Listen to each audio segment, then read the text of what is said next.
Сәлем, мен Мырзабек Нұрғали Сырымұлы, 102-ші жалпы орта білім беретін мектептің 7-ші сынып оқушысымын. Мен номер 2-ші оқушы сарайының домбыра үйірмесіне қатысамын. 2,5 жылдан астам уақыт қатысамын. Бұл мен хоббим болғандықтан бұл үйірмені жақсы көремін. Мен көптеген шығармаларды, күйлерді білемін. Тіпті өзімнің күйлерім де бар.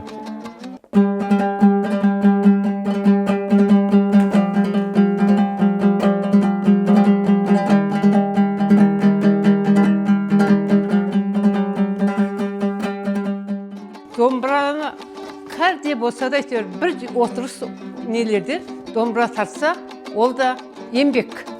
Соны мен айттым, домбыра ең киелі домбыра. Әр үйде домбыра болу керек. Бұл бұрыннан үйде домбыра тұратын. Бірақ күйеуім бейшара кішкене тартатын. Ол әр уақытта бір тартатын. Одан кейін оны ешкім ұстамайтын да. Сол домбыралар міне қазір жалғап отыр ғой мынау. Мынау күйлердің бәрін үйрен де жирен. Еңбектің нанын татты, жалқаудың жәнін татты деп күніге бұған материалды 5-ші класс емес, бір 4-ші класстан үйреттім ғой. Мен отбасымның еңбек жолынан үйренемін. Домбырамен өнер көрсету мен үшін отбасымның дәстүрін жалғастыру. Мен есімім Үміт, Мырзабек Нұрдәулеттің анасы боламын. Нұрдәулет өзі кішкентайынан өнерге жақын болды.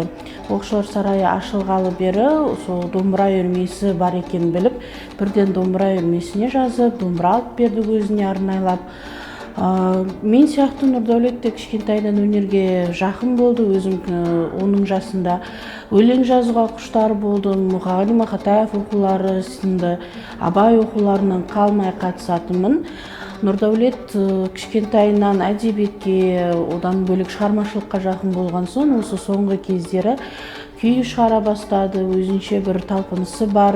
Мен өзім Билайн холдингінде сату бөлімінің топ басшысы болып жұмыс атқарамын.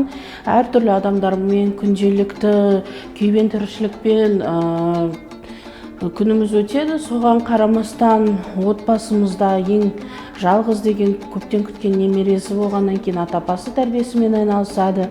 Мен де өзім үлесімді қосам.